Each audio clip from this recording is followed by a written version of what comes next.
ready for a nice, thought-provoking conversation. Shout out to Matriculate. That's you went off with that one, gang. Just be throwing out words, man.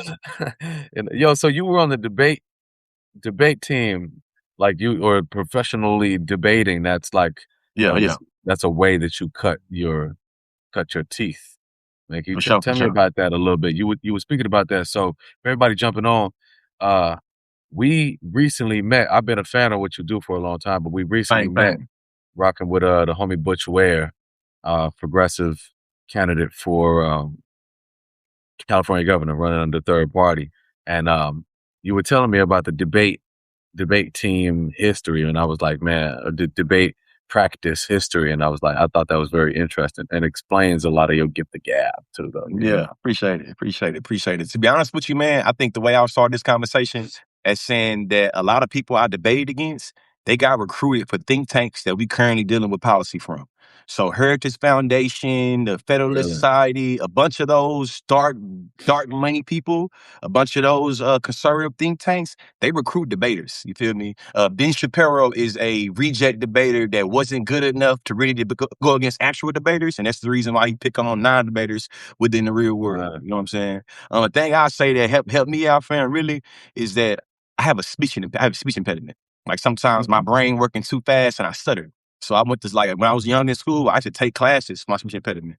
Debate gave me the ability to say what I mean and mean what I say and articulate myself in a way that I had never, ever been able to do. And I think that's the reason why I have so much confidence in how I speak and have so much confidence in expressing myself, because I did debate for 4 years. And then after I was done debating, I became a debate coach and I was a director of the debate team. So I did the back side of the debate, the behind side of debating. It really gave me a full perspective on like race, class, gender, ability, sexuality. We want to talk about international relations. We want to talk about, democracy assistance. We want to talk about, like really a whole bunch of different issues. I was forced to debate it. Man, I was asking you, and I still have this same question, man. Do you have any resources or references, maybe books, people to study YouTube videos from to help develop that skill? Definitely. I just had the opportunity to chop it up with one of my mentors, man, one of the OGs. His name is Davon Love. He has a Substack channel. He is the first Black person to win a national championship in debate. He did it for Towson University in 2008. He like literally, you know what I'm saying, of our generation, you feel me? He has a bunch of things that he writes on Substack that I think gives you a good Word? Okay. analysis. So how to construct the Davon, argument. you said Davon Davon. Love, spelled D-A-Y, Von. Davon, Davon. Dayvon, last name Love, bro. He the Okay. truth. All right, I'm about to follow Davon Love, Yeah, bro. Davon Love the truth. If y'all interested in learning anything about, I would say, Black critical thinking or how to construct the arguments, I would encourage you to read Davon Love's work. He also uses a lot of different references that I would, you know what I'm saying, that I got that I read. If you don't want to do, you know what I'm saying, get in Davon Love, I would tell you how I would tell some of my younger debaters. Find the thing you care about that you love. For me, it was racism and thinking about white supremacy and Black independence. And then I wanted to study all of the debates.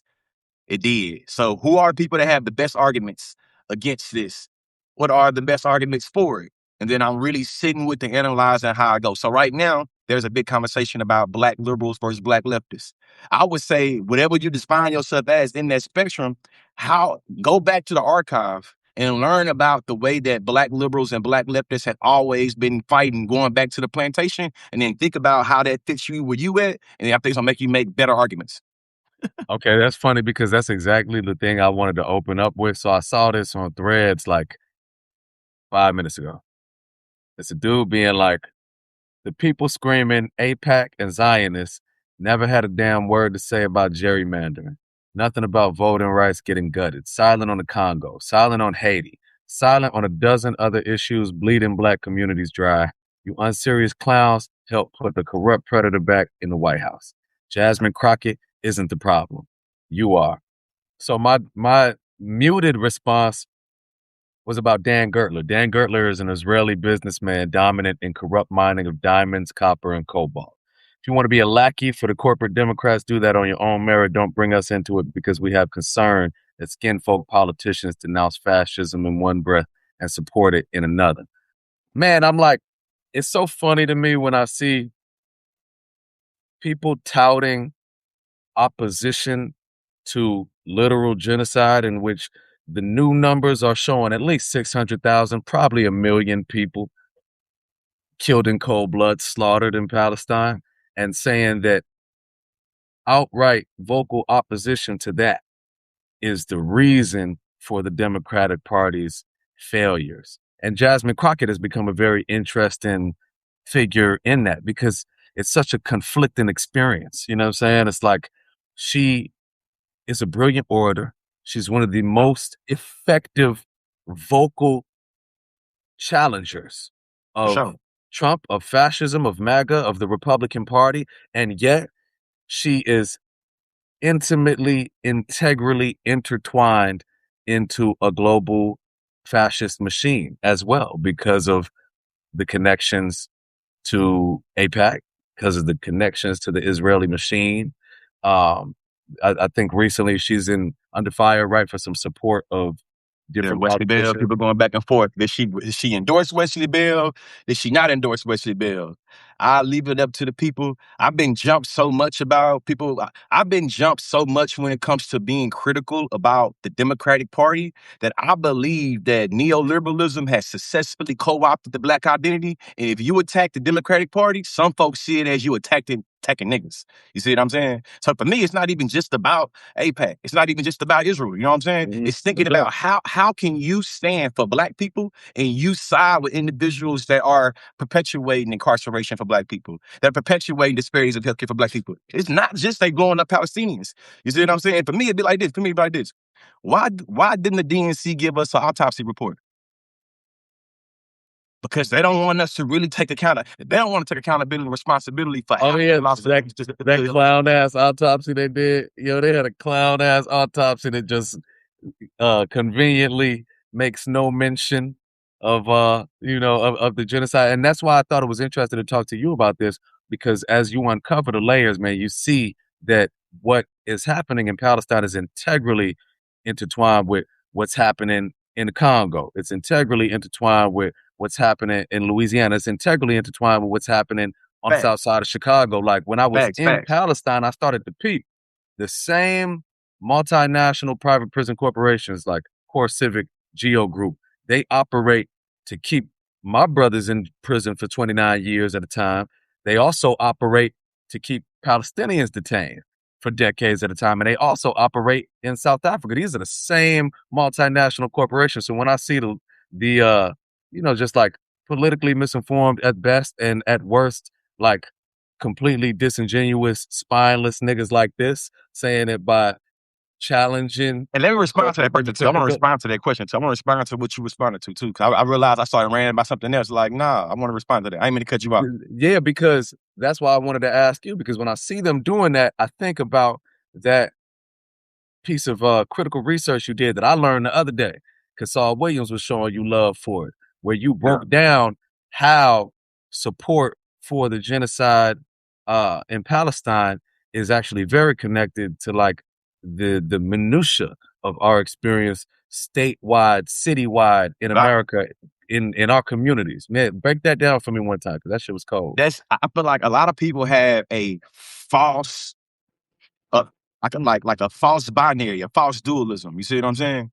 I'm a Black leftist. I actually was made content with Jasmine Crockett in Austin fighting against gerrymandering.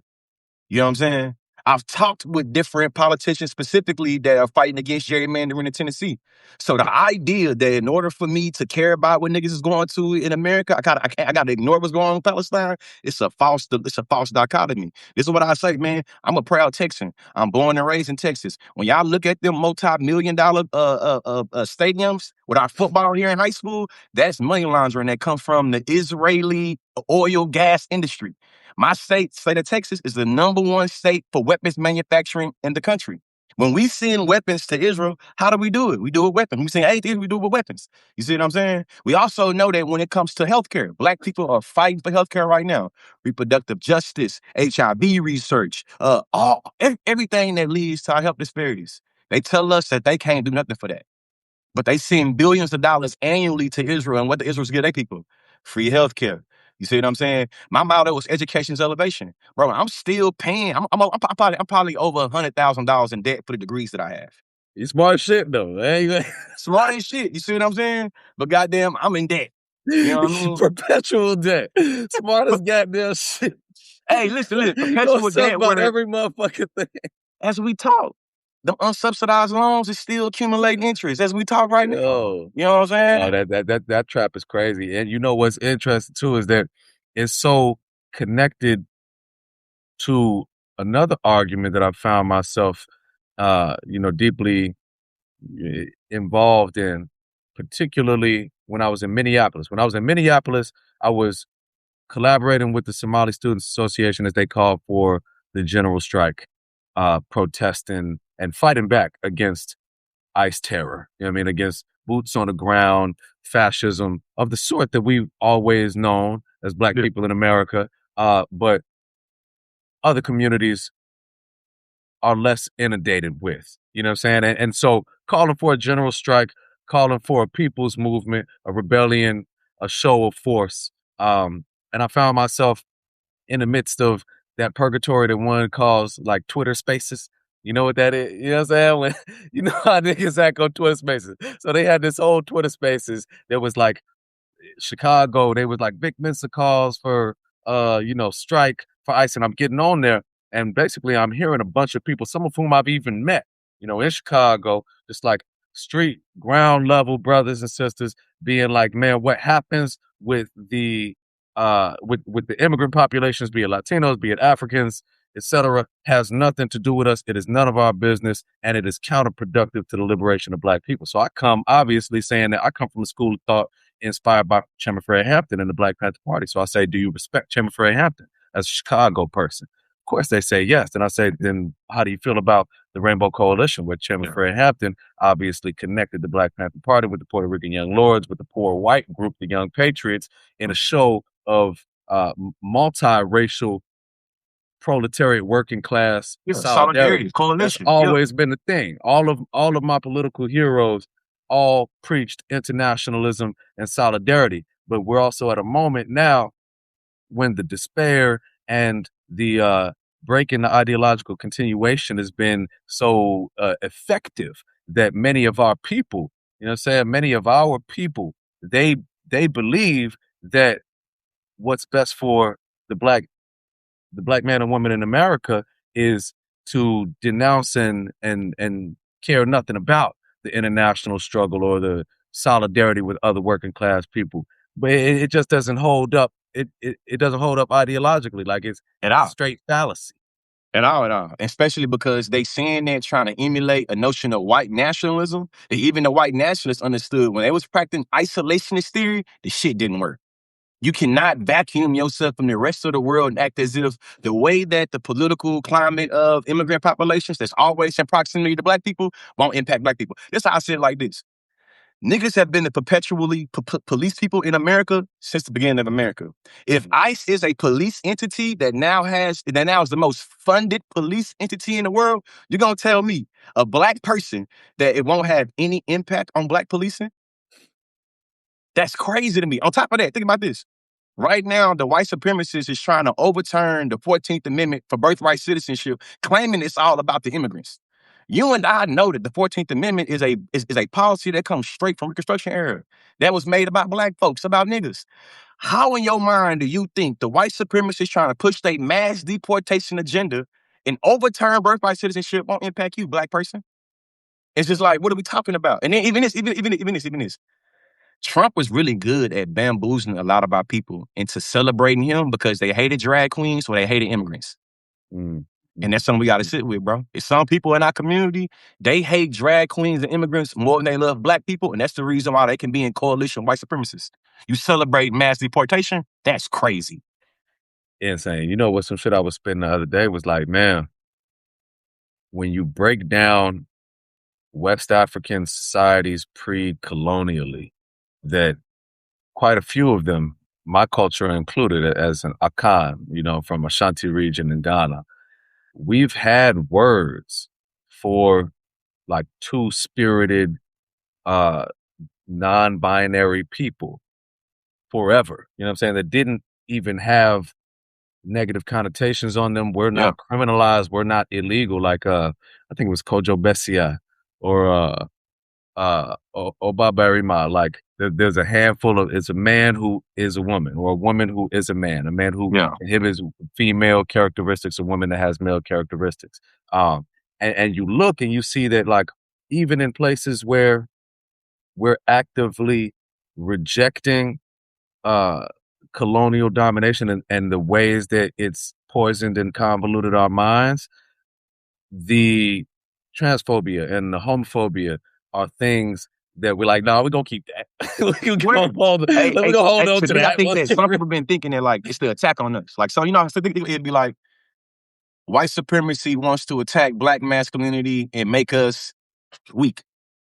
To me, that gets correlated as saying the presence of LGBTQ in the black community equals attack on black household or black family or black masculinity because white people try to buck breaking or white people try to rape us. So white Right. people try to, and it's just like to me, it makes it where you give white supremacy more power than it actually has, and you start to erase the black queer representation and presence within like the black radical tradition. Because to me, it's like, hey, why are so many black people able to be like, man, I don't agree with Trump on everything, but Oh, I for don't think sure. drag queens should teach the kids. Like, what?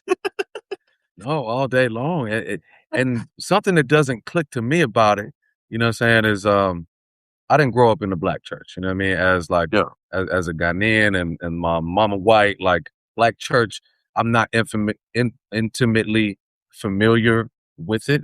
yeah. Um, but every time I go to the black church, it seems like there's a lot of gay people in prominent positions in the black church. Like, feel like a lot of the choir directors that I've known, you know what I'm saying, and the musicians, you know, the artists within the black church so often seem uh to be like LGBTQ people, but then at the same time the church is used to justify the rejection of the LGBTQ people. So I'm confused about how we hold that duality, that we use our connection to the church to reject, but then the church is fueled by the contributions of LGBTQ people. What's the fuck does that I make think sense? that's what I say. I feel like the complexity of the black church and the black community is one that has to take a long time to unpack. My first degree is in African American studies, and and that's somebody that's critical of the black church. I grew up in the black church. I grew up in a missionary black Southern, you know what I'm saying, black background. I don't identify as a Christian today at all, but shout out to the Christians. I don't want to smoke with y'all at all. If you know what I'm saying, believing in Jesus make you a better person, I'm for it. For sure. I want to be clear on that. I want to be clear on that. For sure. The thing, though, is that I've never said it. I think, Vic, it's how you said it, Vic, made me think this. I ain't never thought that to my folks. But think about it like this. The way the black church treats black gay people is how America treats niggas. Mm, So the same way that white America can use the black cultural representations and right. the labor of black people to make America look great again or make America look smooth and cool, but still mistreat us, is the same way the black church do the black gay people. Hey, black gay people can come up with your choir, you know what I'm saying, rehearsal, can come up with your dance, can make sure they can be a chaperone, they can be they can be a usher, you see what I'm saying? They can do all that. But they bet not never, ever, ever, ever, ever think that we are cool with your gay shit.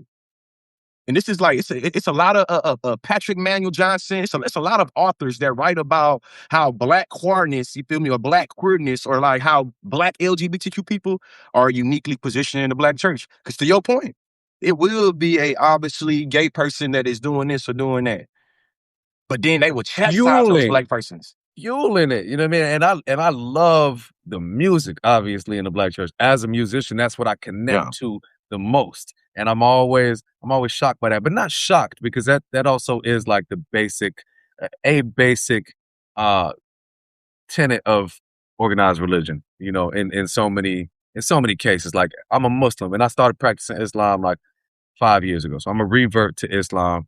And Islam, as you said about Christianity, I feel the same way that whatever helps you to be a better person, then, you know what I mean? More power to you. I have my sure. criticisms with a lot of shit, but whatever And mean it helps you. genuinely too. And I mean it genuinely too. I mean Yeah, it no, genuinely. Like I'm not that's trying what to I'm be saying. facetious or funny I or mean that sassy. 100%.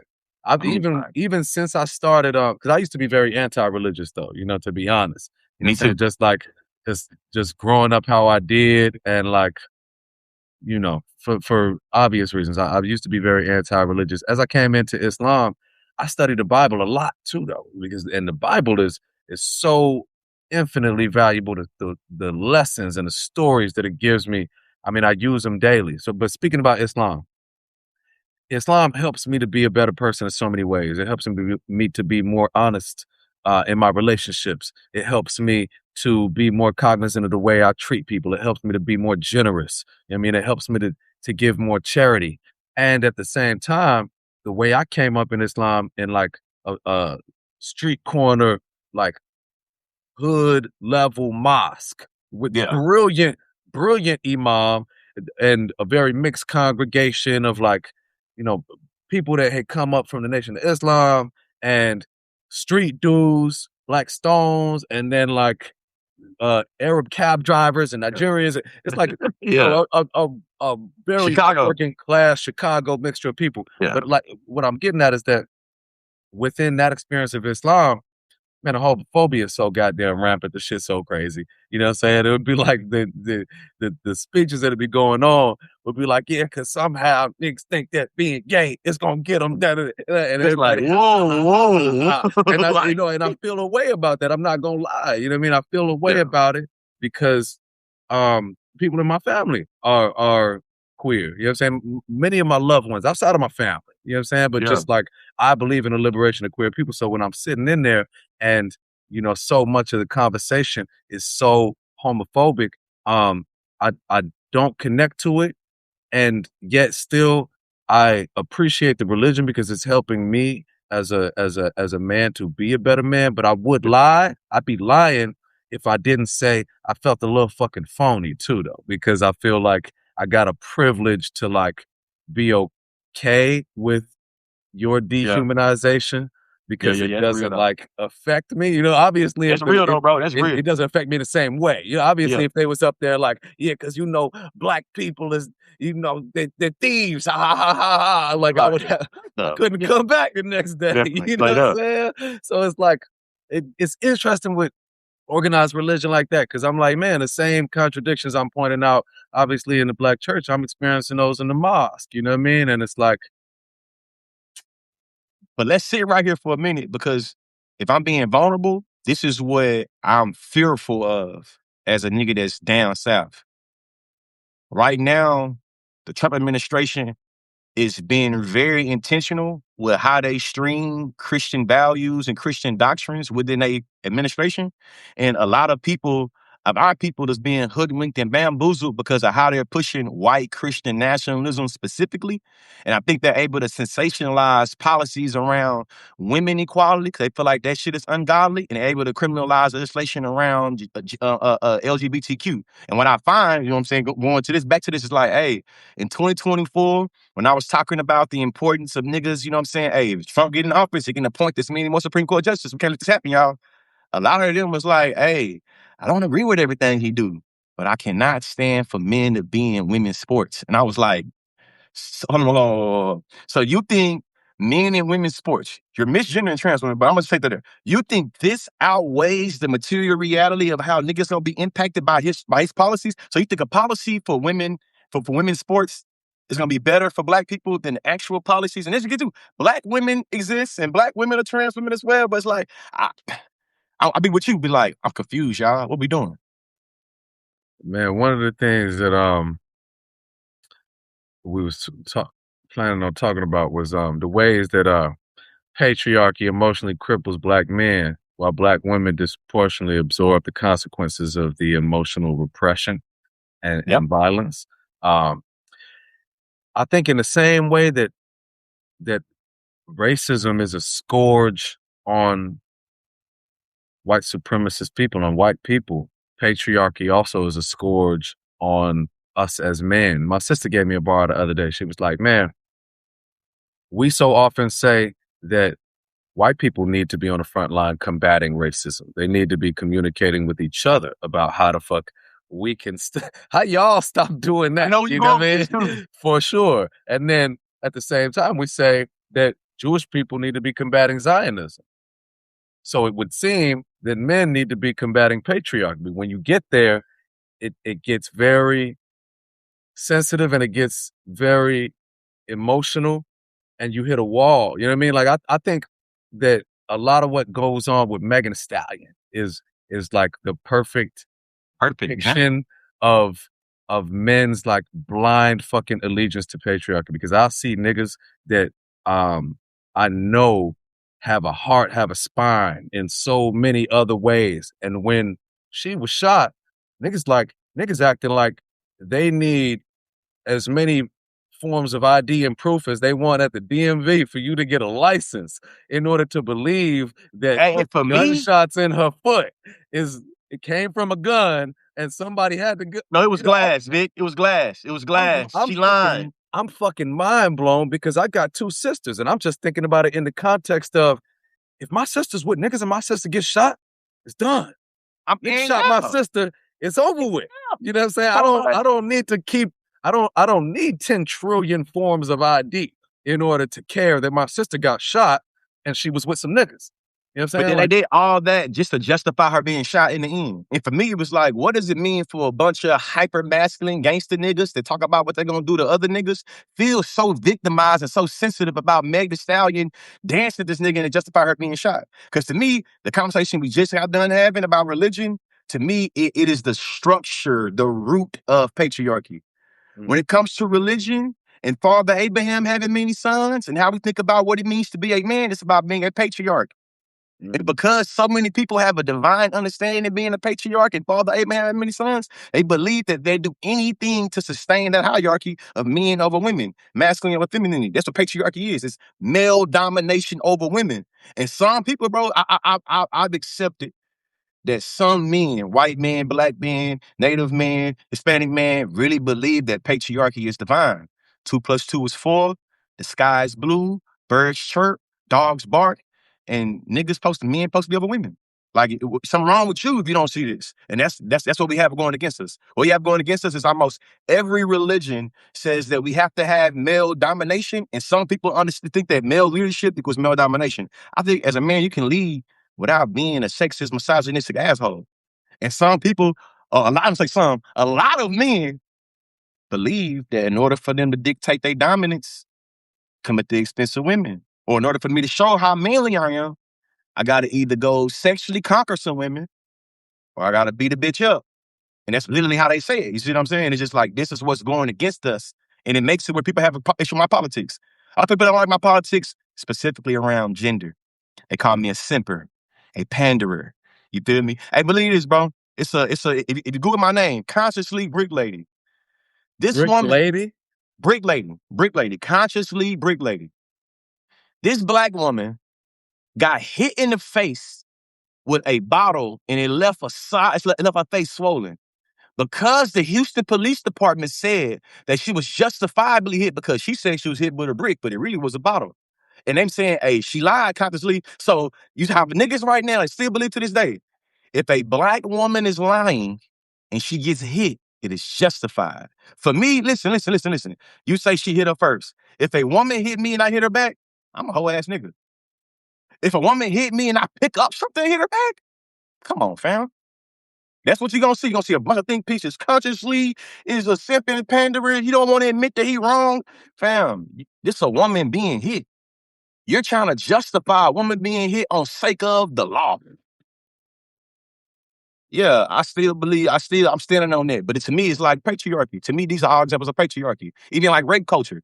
You feel me? Nigga wanted, man, I'm finna do this to you. Nigga gonna feminize you to make you weak. You see what I'm saying? Beat your bitch ass. I'm gonna do this, I'm gonna do that, I'm gonna do that. I'm finna inscribe some femininity on your body. And to me, it's like, this is the complexity of patriarchy. It's divine in one instance. On the other instance, it's very performative. On the other instance, it's made literally with like, hey, if you wanna prove you're a man to another man, what we gonna do, Vic? You gotta prove how dominant you is, man. Dominate to be dominated, man. Man, you know Patriarchy what? even ain't good for me. You feel what I'm saying? No, it's corrosive for us though, actually. And you know what's kind of interesting dimension of it that I think I've begun to just be in the process of unlearning is that the rules, the patriarchal rules by which I was raised and taught to believe I needed to subscribe in order to survive, they really just don't apply at all to the real world. You know what I mean? As I'm existing even in like a corporate space at times with my companies, and sometimes I run into frustrating situations, and the patriarchal, hyper masculine mind inside of me is like, man, I want to whoop this nigga. You know what I'm saying? But it's like, yo, this is a boardroom. You know what I'm saying? Like this, this doesn't apply.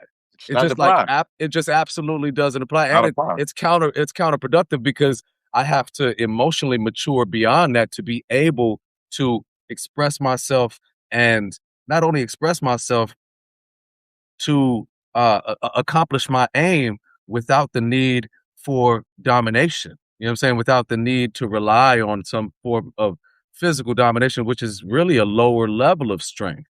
Like it takes a lot more strength to exercise restraint and like to use your mind, which is in essence is kind of like almost a feminine characteristic. I feel like It women gets are very feminized. It gets it gendered as such. gets feminized. You know what I'm It saying? gets But like feminized and gendered as such. um, like women are so brilliant, you know what I'm saying? They'll find so many ways to dissect something using their words or using their minds, whereas oftentimes, what's the opposite of feminized? What's say, man? If I say Masculine. emasculation, to me, I'm very critical. To me, when the word emasculation is used, When man, the I'm very emasculating the critical. black man, when the emasculating the black man conversation comes into I ain't play. gonna lie to you, man. I ain't gonna lie. I'm talking about. I feel like even before I got into debate, before I got into college, before I started reading about different shit, I always felt icky, cringy about that. Like, hold on, you saying their presence is emasculating me? How does somebody else have the power to rhetorically emasculate me? How is my masculinity attached to their rhetoric in a way where they can say something that disavow my? Somebody asked consciously, do you think sex is a construct like gender? No. No, I think that sex and gender is very distinct. I think that gender is a social construct. I think that sex deals more with the anatomy, deals more with your gonads, deals more with your organs, and I think that we have to have an understanding how sex and gender differ. And I think that when it comes to talking about sexuality and gender, specifically like transness, a lot of folks conflate sexuality with gender and believe that because you have this sex, this must means you must have this gender. And I think that that's a distinction. So to answer the question, no, I do not think that sex is a social construct in the way that I think gender is. Hope that answers the question. Man, you know what's something that I've been seeing, like as my son grows, he's 2 years old. He had a birthday about a week ago. So my son just turned 2.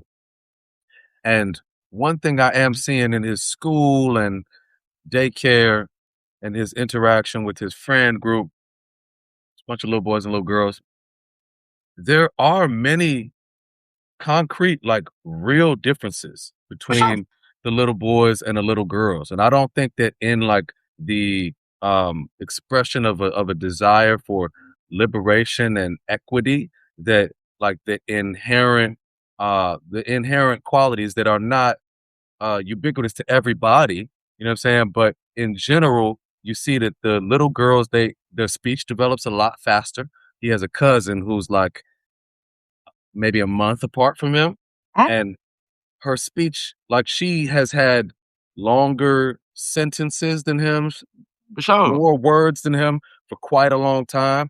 She and the other little girls in his classes, they have a much easier time, like doing group activities, you know what I'm saying? Focusing. My son he's wild as fuck.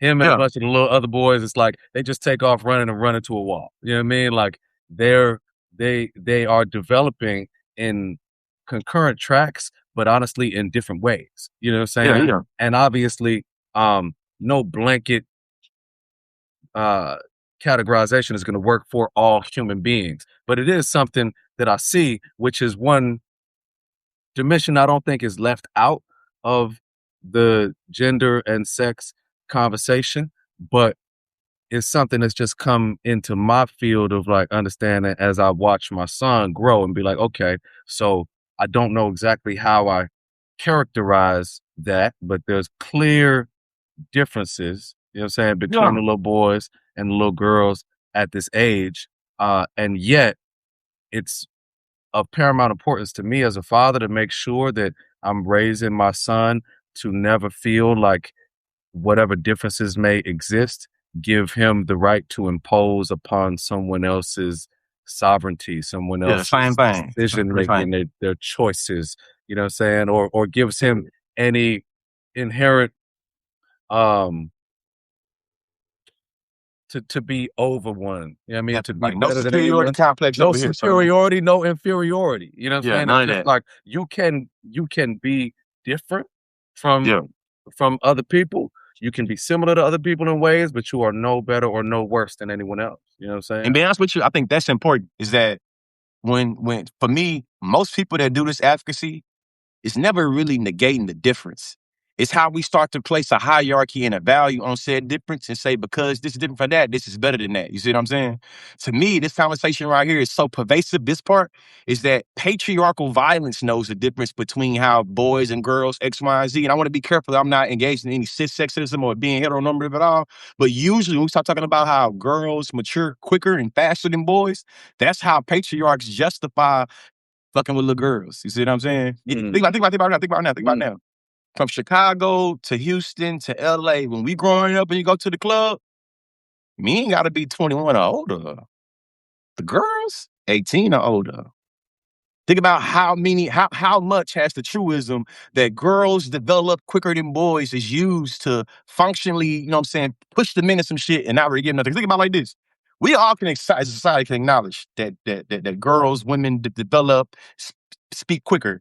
But so many of us believe they're inadequate to lead or be president.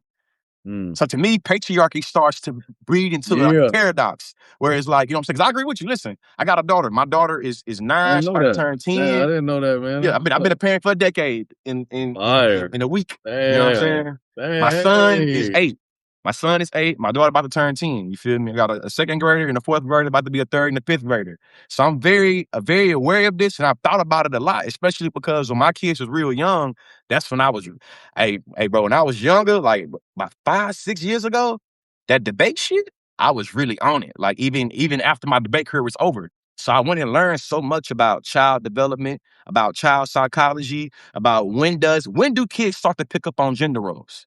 Mhm. When do kids start to understand there's a gender expectation? And shit, I promise you, bro, when you go look that up and you start thinking about it in context to what it means to be trans or gay or lesbian or bi or whatever, it's like, hey, it's something that I think about in terms of heteronormativity. Like it becomes normalized into us. So I thought about it like, okay, is this based off of nature or nurture or both that my son is responding this way versus my daughter responding in this way? And to be honest with you, I didn't conclude no way. I don't have any conclusion. It's something Right, I think right, yeah, about. yeah, yeah, no, I I mean, don't it's know. something I'm to be clear. I don't know. it's something to constantly study. I see someone say something here that, girls are socialized differently, See what I'm saying? 100%, and asking Socialize me, differently. "Does my son play with dolls?"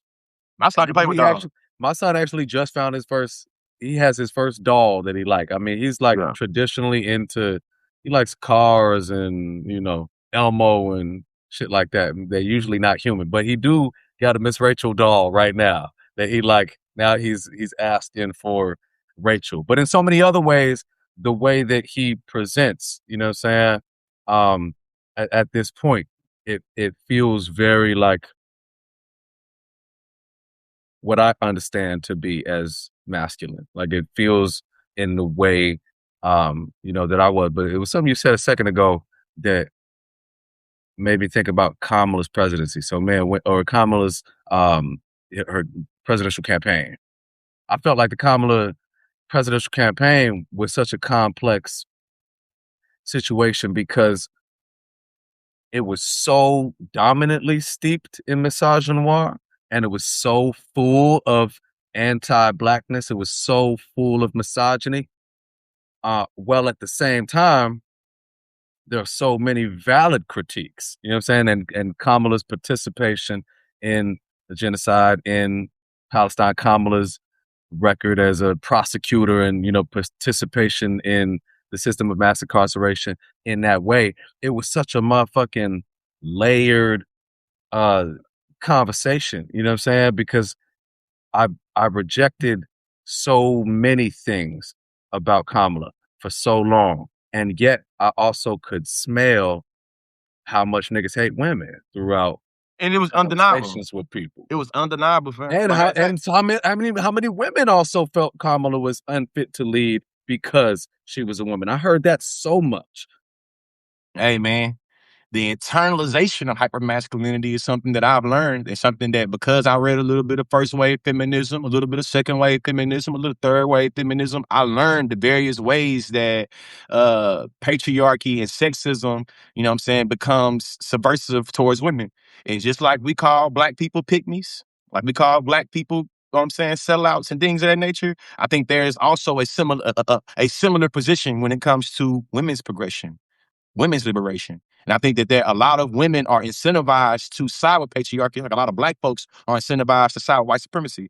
And I think that for me, the Kamala Harris 2024 presidency will be something that I think that we will be unpacking for a long time. Because to your point, undeniably there was a bunch of misogyny and a bunch of white supremacy that was in there. But I also think undeniably there was a bunch of defenses towards white supremacy and misogyny that was trying to shield her and insulate her from criticisms about genocide or about imperialism. For You see what sure. I'm saying? And I think that right now I don't feel like the public has enough range or has enough realness to really have the capacity to have a conversation, because it's always all or nothing. You know what I'm saying? A zero-sum game. It's like, can I acknowledge that Kamala Harris was a victim to white supremacy and misogyny? Most definitely can. Can I also acknowledge there were a bunch of people that was turned off, not only by her stance, but also about a lot of things people ain't giving to, bro? Why come they don't blame Joe Biden for only giving her 107 days as much as they blame Jill Stein or Butch Ware? How come they don't do that? I ain't gonna That cap. shit I is didn't read her mind book. blowing. I didn't read her book, but I skimmed it. You know that she named Nancy Pelosi, she named Barack Obama, she been named she named a bunch of people that she felt like did not have her back when it came to those 107 days. But somehow on the internet, the leftists is blamed for it. You feel what I'm saying? I That's keep what we on going, got keep on going. started. Hey, That's how many what people was started this pissed off shit. we had a primary? A lot of people was pissed off we had a primary, bro. They felt Right? like you see what I'm saying? So it's like, how do we have all these things and we still can ask where's Jill Stein? The fuck? Yeah, that shit just gives me pause because it's like such an effective imperialist talking point to blame the failures of a genocidal imperialist state, and it's On the anti-imperialist. figurehead act on the anti-imperialist. It's like, so we the reason why people ain't feeling y'all. You know, U.S. sanctions have killed 50 million people in the last like 50, 60 years. So the people that have a consciousness of that are now responsible for defying that. Yeah, you're being an insufferable leftist. You can't focus on those 59 They're million people because responsible we got to focus on us. for We your can't focus on that, Vic. failures. You can't That focus shit on that, is Vic. so You can't crazy that focus we on that. You become have to focus on responsible the for niggas your in Chicago. failures. You only can focus on niggas in Chicago. Somehow, UEP Newton wasn't able to focus on the crack epidemic in the or heroin epidemic and be able to stand with Palestinians right there and stand with Congo. Somehow, Malcolm X could only talk about niggas in Mississippi and couldn't talk about. It's like, what do y'all? To me, it showed there's an ignorance of history. And right now, there's a lot of social capital into being able to fold identity politics and make it an extension of establishment Democrats. I have many great criticisms for the establishment Democratic politics and leadership. And somehow, because so many people view black women as being that, or black men as being that, they view and criticism of established Democratic politics is an attack on black women, or it's an attack on black men. You see what I'm saying? And to me, that has to be separated. To me, that's what James Baldwin and Malcolm X was warning niggas of. Even think about the whole progressive ideology and concept. That idea comes from a linear idea of progression and improvement. The gutting of Section 2 in 1965 of Civil Rights Voting Act, that shows you your ideas of progression is a myth. There's not a linear line that goes straight forward. They say we always getting better. If you can pass a piece of legislation and take me back to 1965 and 2026, what does it mean in this instance? And I have a big right to hold myself in, like being mindful. Debate turned me on to so much different philosophy that sometimes I have to be mindful that everybody else isn't operating from the same register that I am. And I have to be mindful that and not try to come down with the hammer on people that's like, yeah, but I ain't read that. It's okay. And I think this would be my beef for my other fellow leftists. It's like I think that you have a bigger hate of the system than you love the people, and you don't recognize, but you really turn off people. Bro, as a leftist fan, we suck at recruiting, we suck at educating. We suck at recruiting. We suck at educating. And we supposed to Ain't be ready building to, the movement. man, the movement is also so often ready to discard folks for not being perfect participants. You know what I mean? For having Well, not revolutionary enough. mistakes, missteps, not revolutionary enough, don't properly align on this one issue, didn't have the correct perspective on, this one situation. It's like a very pretentious Definitely. and interestingly, like maybe intellectually elitist For sure. movement at time. You know what I mean? Although I fully consider myself to be within it, I can see that. You know what I'm With it. saying? I'm with Like both of it. We both in it. that's what I'm saying. But I can see that, and it's I see it even like as an artist, man. It would be times when some would go down. I would have some controversy. I would go left, go wrong in a way, and those progressive, quasi leftist circles that had rallied around me would kind of dissipate, and they would no longer have support from me. And the folks that I would see that would always stick with me was in the hood, and the hood would have so much. The hood is at times a deeply conservative place. You know what I'm saying? For sure. Obviously deeply revolutionary as well, but For there's sure. like strong conservative elements within just a hood mentality. Hell And yeah. but they wouldn't abandon me. You know what I'm saying? Like because I made a mistake. You know what I'm saying? Like whereas I would see that with the leftist circles is like, man, they ready to pounce on you. You know what I'm saying? Like Yeah. they ready to get you up out of there. I'm glad you said that though, bro, because I think that I could be a lot better with my word usage. And I realize that the black liberal versus black leftist dialogue is conflating white leftism with the black radical tradition. And I think that a lot of times when niggas hear like black leftism, they think of Marx. That's not saying Marx is bad, but it's like, hey, there is a black radical tradition that is outside of the realm of a European post-structural thought. And that if you believe every time a black leftist is on some anti-capitalist, anti-imperialist shit, you start thinking of white folks, I think that you're being intellectually dishonest. Especially when black liberals make it like white leftists being racist is the thing they gotta throw out. It's like, hold on. So you cool with the white liberals that's racist as shit, but the white leftists, but also to make my point though, is like, hey, there is a distinction though between the black radical tradition, the Malcolm X's of the world, the Fred Hamptons of the world, and the way that these hippies move. There was some coalition, like you said, you feel me? Not only with the Black Panthers and Yellow Pearl and, and Rainbow Coalition, there was a lot of them, but it was a distinction. You see what I'm saying? Like it was a distinction between the black radical tradition, the black liberationists, the Pan-Africanists, and white leftists. And for me, it's like, hey, the same way I feel like the red pill niggas try to short circuit black feminism and be like, black feminists just want to be white. It's like, hold on. You do recognize that you're repeating a criticism that black feminists have way better than you. Black feminists already duked it out with the white feminists about how they racist. So I hear black liberals be like, you white, you black leftists just want to be like white folks. Like, hold on. You do realize that black leftists have a way better critique of white leftism than you do, and you do realize you're making the same arguments they made, that white leftists made in the 1920s, in the You 1930s, in 1940s. Like, come to speed with us.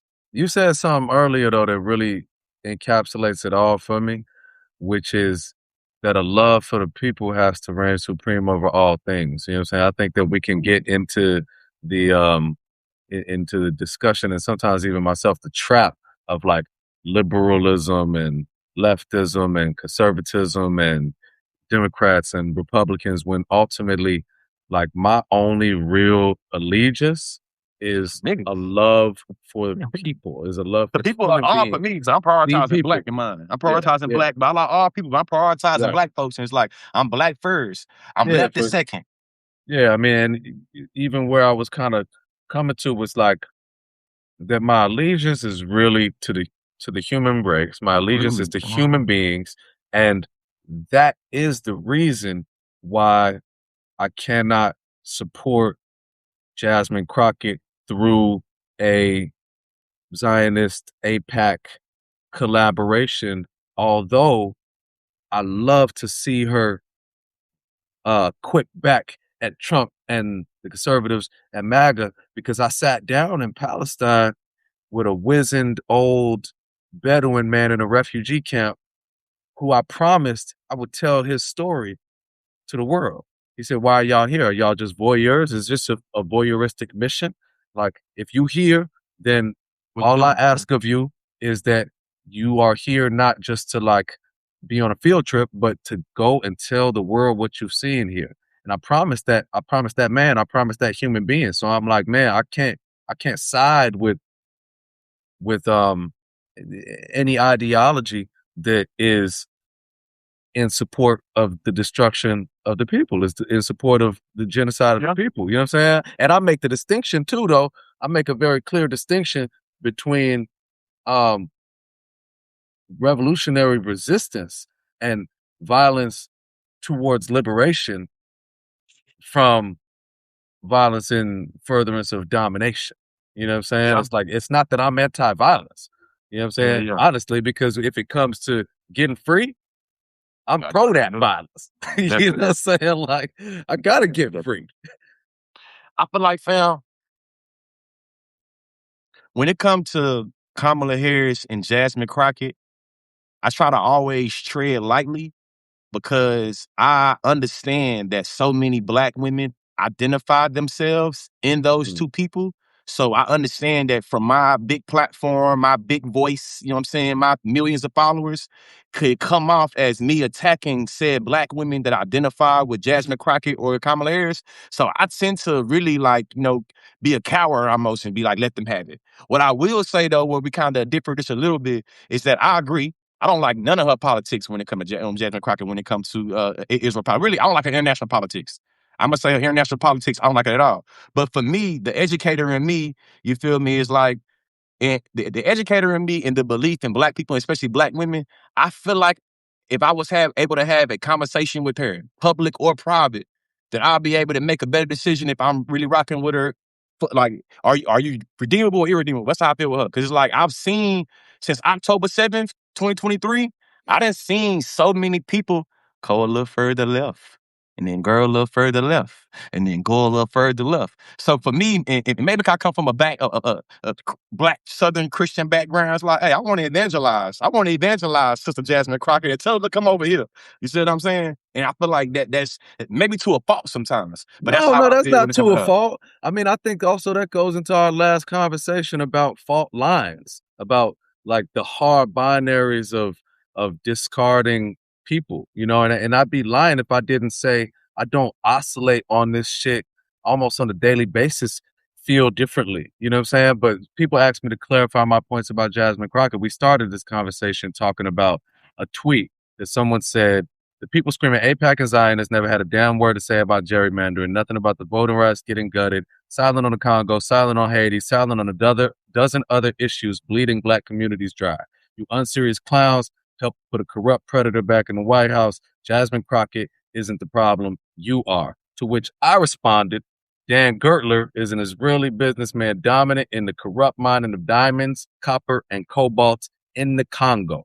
If you want to be a lackey for the corporate Democrats, do that on your own merit. Don't bring us into it because we have concern that skinfolk politicians denounce fascism in one breath and support it in another. Now that's just how I feel as a person who has been to Palestine and has seen firsthand some of the ills that we're experiencing. And it's not just that my entire worldview and perspective revolves around Palestine, revolves around Zionism, is in the limbo of APAC. It's that I personally have trouble believing in a human being who in one breath denounces the fascism we experience here as Black folks, and in another breath supports the fascism that is a genocide in Palestine. I have trouble aligning with that. But that is not to say that, man, I don't feel like a seesaw about this shit a lot of the time too, because I'm not saying throw Jasmine Crockett I'm not away. saying throw her away. I'm talking about me personally from my personal experiences, is that I'm gonna have trouble rocking with you on that. You know what I'm saying? But And that's how I feel. also, I'm gonna have trouble well, rocking with you on that one though, sis. I I have fuck trouble with you rocking over with here, you but on that that. right there was But crazy. I appreciate a lot of what she does. And I think maybe that um that's a place that I'm still unpacking for myself, is like, um how do I balance the possibility of collaboration with people that I completely align with in one way and entirely don't in another way. You know what I'm saying? Because I have trouble detaching um your international view from your domestic agenda, because of the way that dumbasses like whoever made this threads post will say, the people talking about AIPAC and Zionists, they ain't had nothing to say about voting rights, they ain't had nothing to say about Congo, Haiti. It's like, that's me. I'm the people talking about all of the things. You the And I people talking about see all what of I'm the saying? things. But listen, to me, it's like you telling on yourself. The attention economy and the way your algorithm is constructed is telling on you. The only time you care about my platform is when you feel like I'm going at your democratic handlers. I've made videos about every single thing you said I haven't made, but you didn't see them. But you see this right here. That's very interesting. You telling on yourself. You telling on yourself. And the second thing right here I want to say with this. A lot of y'all is being fake and phony when y'all acting like caring about Israel Palestine is a single issue. Every time you take your rabbit ass to that goddamn gas station and you paying $5 a gallon, understand that that's because the United States federal government took your taxpayers to fight in Iran on behalf of Israel. Trump said it, everybody know it. So there's no way now you can say that caring about this thing is a single issue thing. As a matter of fact, how come y'all never had this beef with y'all politicians to take the money from APAC? Y'all want to always ask random leftists on the internet, why you care so much about Israel? Ask your politicians that's taking millions of dollars why they do that. Ask them. Ask them, ask them, ask them. And to me, I think we got some issue we gotta turn around, bro. It's like this, like this. Do leftists have a political pack behind them? Do leftists have a corporation paying for them? Is there any type of economic factor that is able to construct messages for leftists all across the country? Nope, but it is for Democrats. So how is it that y'all have more smoke for leftists than Democrat leadership? So which one had a more determining factor on the election results, Vic? Was it Joe Biden only giving her 100 and some days, or was it leftists saying genocide is bad? No, I'm being He honest. set I'm her asking up you a so real question. motherfucking crazy. No, he set her up so goddamn crazy. I think about that a lot of the time. Like, man, you hung her out to dry, and now somehow it's Y'all blaming blamed everybody else. on those that have like valid critiques of her actions. You know what I'm saying? I think we near the end, man. Yeah, where did it end? Let's take a couple questions, man. Let's see What's if up, what's up? anybody got any interesting Comment questions. section going off, actually. Shout out to the Yeah, comment no, section, man. comment Y'all section going super crazy hard. in the comments I'm right trying to now. follow it. It's like, Yeah, it's too much. I tried to follow it and I gave up. yeah, I lost my yeah. train of thought, literally. Because his comments coming too quickly. They're coming fast. If anybody send any questions in, Let's see. Correction. I'm trying to see. Gretchen. Shout out to you, Gretchen. You've been engaging us a lot, Gretchen. I appreciate you for your time, man. Appreciate you for your time. I hope y'all have learned something too with a little black critical thoughts. You know what I'm saying? Sometimes I'm I feel like always it's learning important when to. I talk to you, man. I ain't gonna lie. I'm always learning when I talk to you. It's a pleasure for real, man. You know what I'm saying? I think maybe I want to go get in some debate education, bruh. Hey, right now, while I can end this on is that right now I'm currently talking to my debate family and we coming up with a like debate class that we can, you know what I'm saying, do. I'm gonna have a free version and a paid version, you feel me? But definitely make sure, my motto is education is elevation, accessibility is key. So definitely wanna make sure that everybody has the rhetorical skills, man. Cause I'm gonna tell y'all something too. What Charlie Kirk was doing was not debate. I'm gonna repeat that. As somebody that's a Hall of Fame college policy debater that won a national championship What he was doing was fishing for content and creating aha gotcha moments. There was Yeah. no argument development. There was no point for point refutation. It was content farming for clips and aha gotcha moments. No debater, even debaters I don't like. He You was feel just me? doing what's What up. exactly? He wouldn't. I want to be clear with that. People watching that, the shit that he was doing is not what I was doing. You see them plaques behind me? How I got those plaques was doing nothing that what Charlie Kirk was doing. I want to make sure that's a good distinction too.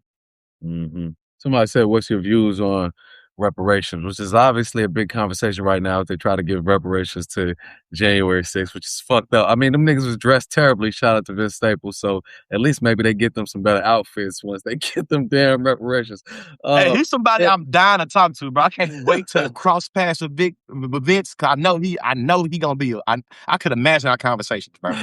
Yeah, fool. But man, it did spark a conversation for me about reparations. And the commonly cited number, man, is 14 trillion of what's owed. You know what I'm saying? And I think that until the conversation of reparations for Black Americans is a serious top line, top level discourse, this is a completely unserious and morally decrepit, spiritually bankrupt nation. You know what I Oh mean? God. And it will continue to be, but it's like, no, we've quantified 14 trillion would be the number just for unpaid labor. That doesn't include missed opportunity and opportunity costs and shit like that. Then you go down the list of people that have received reparations. You see that the Confederate slave owners actually got reparations for their lost Hey, property. when I You see the learned that, English slave owners. bro, it fucked God, me up. fuck me up. And then like really all of Francophone West Africa is often still paying reparations Yeah, through the CFA. You know what I'm saying? That yeah, their yeah. money is kept in French banks. Israel received reparations after the Holocaust. Japanese Americans received reparations after the internment camps.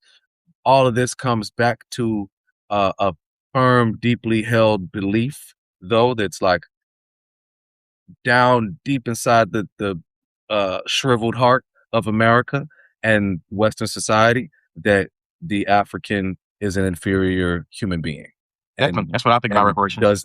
does not deserve um the same treatment as other human beings. That's the reason why reparations can't be a real conversation here. Man, I try to be quick about it. I just came back from Baltimore, being able to go to Artscape. And at Artscape, I was there holding a panel about Afrofuturism. And, my brother Davon Love was talking about impossibility. Afrofuturism is about having an imagination so we can reimagine our future, reimagine our present, reimagine our past in conversation with tech and science. And something he said to me was about like the radical imagination. And I think when it comes to reparations, a lot of people believe it as being an impossibility and their imagination won't let them, get to it. So they make a whole bunch of different arguments. For instance, Vic, you wasn't a slave. Why do you want to be paid for slavery? And for me, it's like, hey, listen, if you can acknowledge that this slush fund was created because Trump believed what they faced was state sanctioned violence, what do you mean about getting off Democratic plantation? A plantation to me sounds like a state-sanctioned violence. What do you mean about those crime bills? What do you mean about the war on drugs? I'm 35 years old. I experienced those things. And when y'all talking shit about niggas on Democratic plantation, you say those are state-sanctioned violence. For me, reparations is not just about what happened on the plantation. It's about everything that's happened and occurred after that as well. Because it's about state-sanctioned violence. That's what it's about. And we can see that state-sanctioned violence didn't stop at the plantation. You feel me? It's not ironic that you and I are more likely to find ourselves convicted as a punishment for crime. Like the amendment say, who is enslaved? To me, it's like reparations is about the ongoing violence the state is able to sanction against Black people, as well as how people are always saying that, to me, it's like a necessary evil. In order for me to get 3, I got to do 1 and 2. So you can't be mad at me at 3.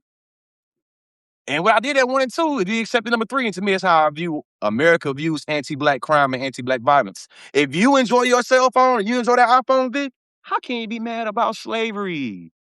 You enjoy the iPhone. So if you don't like slavery, then you shouldn't have an iPhone. Well, here's the thing too that's dawning on me right now in the middle of this conversation about reparations is that reparations can't be a serious conversation while slavery is still going on today. You know what I mean? Like my big homie, he just got out of prison 2 weeks ago. Somebody super close to me. And he been gone 29 years. So I start building with him. We developed this relationship in the last 6 years, while he's been incarcerated and 29, bro? 29 years. 29 years. And we developed this relationship more recently. The reason why reparations will not be taken seriously by this country is because due to the 13th Amendment, slavery is still absolutely legal and still absolutely happening today. And when my brother got out, 29 years, he just told me the full play-by-play story. He was in prison for 29 years for a murder he didn't commit. Working. Someone else committed the murder, and he was in there working a job, labor. He was producing capital for this prison. And I made the mistake one time of having a conversation with him because he used to drive a tractor when he was in the last joint or a couple prisons ago. Yeah.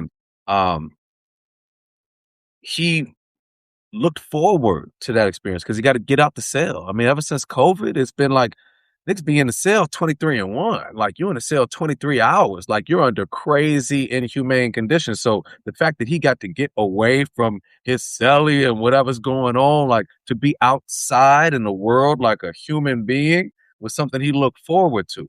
And I made the fucking mistake one time of asking him like, but how does it feel to be enslaved? And this is a Now I appreciate that brilliant shit. dude. I didn't appreciate that shit. And I realized how stupid it was to say afterwards because it's like, man, this is the literal situation that he's in slavery. You know what I'm saying? Like if you're in a prison driving a tractor, making like 30 cents a day or some shit, like that's slavery. That's completely benign. That's a moot point. Like the 5 cents that you're getting an hour is like Nah, but that's though we can say that's just how that state is set up. If you go down to Mississippi or Alabama or Louisiana, we can substantiate $3 billion in Mississippi from prison labor, and they ain't getting paid shit. In Texas, you don't get paid for your labor. You get paid 3 hots in a cot. My whole family been incarcerated. My mama and my daddy been in jail. And they'll tell you when you work in Texas State, TDCJ, you don't get paid. You get paid in the roof they putting over your head and the food they putting on that tray. You feel me? When it's chow time. So understand it's still going on. it's just straight up slavery. You know what I'm saying? So that's the thing about reparations is like how we're gonna have a real conversation about reparations. Well, niggas still enslaved. So But to be clear, I want to make sure everybody listening to this. The slush fund is a reparations, man. He tell me literally about saying the state victimized them. that's what they're calling this thing. The January 6th joint is called the slush fund. Yeah, so we have reframed it as a slush fund. He's calling it the Anti-weaponization or something. That's like what he that, called right? it. Feel me? But think about it. To me, it's like I just made a video about the social construct of crime. And I think what's happening in the Trump administration, because you say it in the back, you say it back in the day, people look at you crazy. Like, nigga, you saying crime made up? It's like, yeah, I kind of am actually. Now we can see it. Now we can see it. Hey, illegals, the immigrants, undocumented people being seen as going against the law, disqualifies them from being in America. He got 34 felonies. He the president of the United States. That's a social construct of time. Hey, if your check come up $100 short versus you take $100 out of that till, yeah, it's going to jail, man. Hey, let me end on this. And Yeah, and on this. this is a selfish question. It's just a question for you. What is your process or processes to develop the work that you do, specifically on the social media side? You know what I mean? Like your processes of research, of writing, of developing your arguments. Like how do you approach it? How do you execute it? Obviously, you've been doing this a long time. This is something that's much newer to me. So I'm just wondering what your process is. My process starts with the thought and like claim and warrant. Like in debate, teach you claim and warrant. Like, what's the claim? The claim is your mama's so fat. The warrant is because she took out this, that, and yeah. That's claiming. That's how I learned claim and warrant through jokes, understanding. And for me, when I come up with an idea, it's like my idea is that crime is a social construct. That's the claim. What's the warrant? Once I got one warrant, now I can just sit down, bro, and just start going off. You feel me? Because debate, to make an argument, you need a claim, a warrant, and an impact. You feel me? Impact. This impact. Why this shit matter, bro? Like, why this matter? Like, that's cool, crime or social construct, but why do we give a fuck?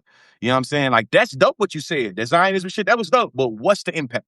And that's how debate taught me to think that way. So my process when I make my good videos in a way is like, okay, what is the claim that you're making in this? And what is the impact? If I got them two things, I'm letting it fly. I don't give a. For me, it's purpose over popularity. And I think that for me, bro, I'm being wrong with you. Should I be short about it? The last year and a half, me on the internet, it's been rough, bro.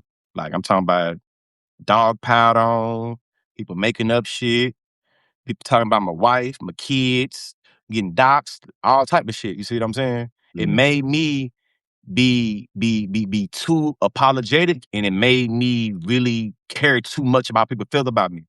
Now I'm getting back into focusing on what my purpose is. And for me, when I first got into this, start taking it serious, it was always purpose over popularity, purpose over popularity. The purpose outweighs the popularity. There's gonna be certain things that has purpose that you say that's not gonna be popular. Can you defend it? My debate coach, Georgia, Mr. Lee, they spoke for my debate coach from Oklahoma. He's a country white man. But George Lee, if they talk for 9 minutes, you can't disagree somewhere. And that's how I think about it. Feel me? Like something happened in the world, I disagree. What is my claim, warrant, and impact on my disagreement? Because I'm used to being a negative. Like, debate is like being affirmative, being negative. My debate partner, Perfect Prophet Rashid, he was the affirmative. He was good at that. I was great at negating, bro. I'm good at saying no. I'm good at being hell nah. Here go 10 reasons. So for me, making content is like, how many reasons can I come up to support my claim? And my old content would be like, I'm numbering the points. Number 1. Number 2, like a debate. Number 3. Number 4. Now I challenge myself. And at that time, TikTok was only 60 seconds. So I would challenge myself. Really? How many points can I make in 60 seconds? The most I've ever made is 14. 14 arguments in 60 seconds. But that's how debate trained me. Debate trained me. What is the most efficient way to say what you're trying to say to make more arguments? Brilliant. That gave me a lot. Look, and I I feel like appreciate my everybody. mind's thought process too. In my mind, like when I watch your content, my mind's like, okay, this is what's his claim. Okay, that's a warrant, that's a warrant, that's a warrant, that's a warrant. I never thought about it like that. I gotta. And listen, I, I I just study. need. So when you start laughing, your impact coming out. That's why when you start smiling, you finna make a contextual internal link to what you're talking about or impact. When you start smiling and laughing every time, it's like I feel like I watch content sometimes like I'm making notes like, if I was to debate this person, this is what they do rhetorically, this their thought process. And I ain't trying to debate you, but I'm looking like, okay, this is how he expresses himself. Dope. I love it, man. Hey, I appreciate you jumping on with me, man. Appreciate all y'all in the chat, man. Y'all deep as hell. We're Appreciate gonna have to y'all. do this again. For sure, for sure. I tell y'all I love this. We gonna figure out a time to run it back for Nah, we're sure. gonna have to do this again. That's because this a fire ass community, man. Like it's I love my people in the Substack chat, community, like man. talking about all type of important shit. You know what I'm saying? Like, yo, I love this. Oh, and the last thing I Like, say is this about this live stream is that if you're interested in getting any related readings or cited sources that comes from this live stream, every time I live stream, at the end of my live stream, I go spend a little time, write me an article, and then sit there and think about the related, like literally a works cited page. So if I've made any references throughout this live, I definitely encourage you to subscribe and you'll get that newsletter. It goes to everybody. You know what I'm saying? You ain't got to be a paid subscriber to get it, but encourage you to become a paid subscriber. Education celebration. I'm gonna go ahead and do the same thing. Encourage that. I love, man. I appreciate you, bro. Yeah. Appreciate y'all. Appreciate everybody in here. All right, y'all. Peace.